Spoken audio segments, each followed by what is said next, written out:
ಅಯ್ಯಯ್ಯೋ ಅಯ್ಯಯ್ಯೋ ಅನ್ಯಾಯ ಅನ್ಯಾಯ ಅಯ್ಯಯ್ಯೋ ಅಯ್ಯಯ್ಯೋ ಅನ್ಯಾಯ ಅನ್ಯಾಯ ಎಲ್ಲಿವರೆಗೆ ಹೋರಾಟ ಎಲ್ಲಿವರೆಗೆ ಹೋರಾಟ ಏನೇ ಬರ್ಲಿ ಏನೇ ಬರ್ಲಿ.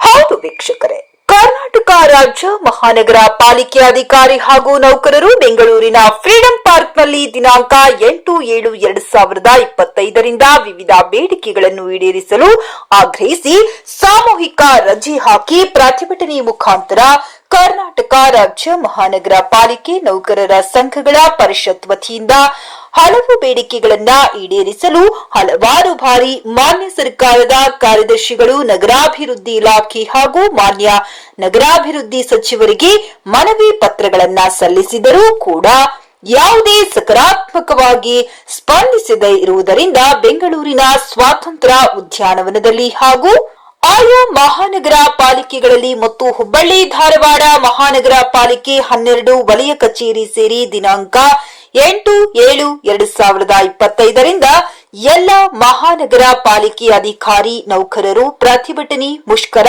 ಹಮ್ಮಿಕೊಂಡರು. ಇದರಿಂದ ಸರ್ಕಾರಿ ಮಹಾನಗರ ಪಾಲಿಕೆ ಹಾಗೂ ವಲಯ ಕಚೇರಿಗಳು ಬಂದ್ ಮಾಡಿದ್ದರಿಂದ ಸಾರ್ವಜನಿಕರು ಪರದಾಡಬೇಕಾಯಿತು.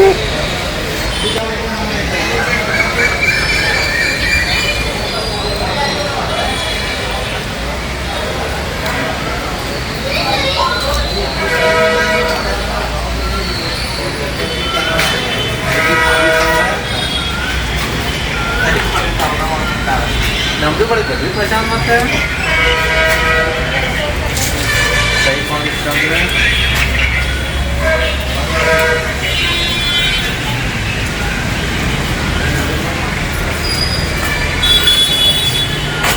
ಇನ್ನು ಕೆಲ್ಸಿ ಬಂದಿದ್ರೇನ್ರಿ ಅಮ್ಮ? ಇನ್ನು ಕೆಲ್ಸಿ ಬಂದಿದ್ರಿ? ಹೌದ್ರಿ ಸರ್, ನಮ್ಗೆ ಈಗ ಹಾಕಿದ್ದಾರೆ, BLO ಪೋಸ್ಟಿಗೆ ಹಾಕಿದ್ದಾರೆ.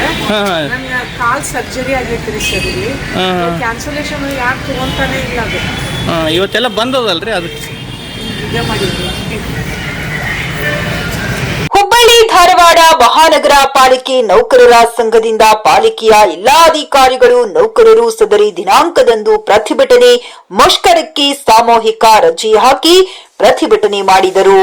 ಸರ್ಕಾರ ನಮ್ಮ ಬೇಡಿಕೆಗಳಾದ 7ನೇ ವೇತನ ಆಯೋಗದ ಸೌಲಭ್ಯವನ್ನ ರಾಜ್ಯ ಸರ್ಕಾರಿ ನೌಕರರಿಗೆ ವಿಸ್ತರಿಸುವಂತೆ, ಮಹಾನಗರ ಪಾಲಿಕೆ ಅಧಿಕಾರಿ ನೌಕರರಿಗೆ ಯಥಾವತ್ತಾಗಿ ಸರ್ಕಾರ ಆರ್ಥಿಕ ಇಲಾಖೆಯಿಂದ ಅನುದಾನವನ್ನ ಬಿಡುಗಡೆ ಮಾಡಬೇಕು, ಕರ್ನಾಟಕ ರಾಜ್ಯ ಮಹಾನಗರ ಪಾಲಿಕೆ ವೃಂದ ಮತ್ತು ನೇಮಕಾತಿ ನಿಯಮಾವಳಿಗಳ ತಿದ್ದುಪಡಿ ಮಾಡಿ ಕರಡು ಅಧಿಸೂಚನೆಯನ್ನ ಪ್ರಕಟಿಸಬೇಕು ಮತ್ತು ಕರ್ನಾಟಕ ರಾಜ್ಯ ಸರ್ಕಾರಿ ನೌಕರರಿಗೆ ಜಾರಿ ಮಾಡಿರುವ ಕೆಜಿಐಡಿ ಜಿಪಿಎಫ್ ಸೌಲಭ್ಯವನ್ನ ಕರ್ನಾಟಕ ರಾಜ್ಯ ಮಹಾನಗರ ಪಾಲಿಕೆ ಸರ್ಕಾರಿ ಅಧಿಕಾರಿ ನೌಕರರಿಗೆ ಜಾರಿಗೊಳಿಸಬೇಕು ಹಾಗೂ ಕರ್ನಾಟಕ ರಾಜ್ಯ ಸರ್ಕಾರಿ ನೌಕರರಿಗೆ ಜಾರಿಗೊಳಿಸಿರುವ ಆರೋಗ್ಯ ಸೌಲಭ್ಯದ ಜ್ಯೋತಿ ಆರೋಗ್ಯ ಸಂಜೀವಿನಿಯನ್ನ ಕರ್ನಾಟಕ ರಾಜ್ಯ ಮಹಾನಗರ ಪಾಲಿಕೆ ಅಧಿಕಾರಿ ನೌಕರರಿಗೆ ಜಾರಿಗೊಳಿಸಬೇಕು ಮತ್ತು ಕರ್ನಾಟಕ ರಾಜ್ಯ ಸರ್ಕಾರಿ ನೌಕರರಿಗೆ ಪ್ರತಿ ವರ್ಷ ಆಯೋಜಿಸುವ ಕ್ರೀಡೆಯನ್ನು ಕರ್ನಾಟಕ ರಾಜ್ಯ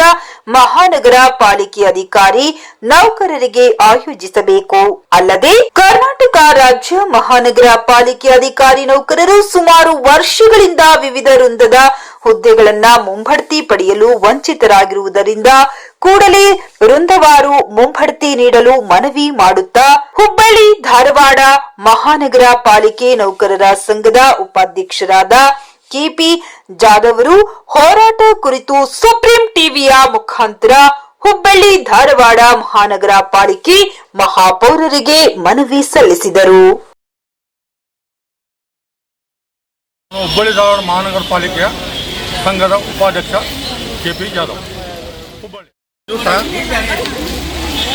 ಕರ್ನಾಟಕ ರಾಜ್ಯದ 10 ಮಹಾನಗರ ಪಾಲಿಕೆಗಳು ಒಗ್ಗಟ್ಟಾಗಿ ಸಾಂಕೇತಿಕವಾಗಿ ಒಂದು ದಿನದ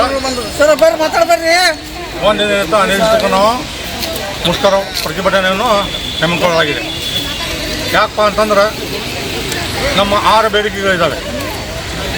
ಸರ್ಕಾರದಿಂದ ನಮಗೆ ಬರಬೇಕಾದಂಥ 6 ಬೇಡಿಕೆಗಳು ಇನ್ನೂವರೆಗೆ ಸುಮಾರು ವರ್ಷಗಳಿಂದ ದೊರಕ್ತಾ ಇಲ್ಲ. ಒಂದನೇದಾಗಿ ರಾಜ್ಯ ಸರ್ಕಾರಕ್ಕೆ ನೀಡ್ತಕ್ಕಂಥ ಅನುದಾನದಲ್ಲಿ ನಮಗೆ ವಿಳಂಬ ಮಾಡ್ತಾ ಇದ್ದಾರೆ, ತಾರತಮ್ಯ ಇದೆ. ಹಾಗೂ ಎರಡನೇದು ಆರೋಗ್ಯ ಸಂಜೀವನಿ ರಾಜ್ಯ ಸರ್ಕಾರಕ್ಕೆ ನೀಡಿದರೂ ಸಹ ನಮ್ಮ ಮಹಾನಗರ ಪಾಲಿಕೆಗೆ ಯಾವುದೇ ರೀತಿ ಆರೋಗ್ಯ ಸಂಜೀವನಿ ಪ್ರಾಪ್ತವಾಗಿರುವುದಿಲ್ಲ.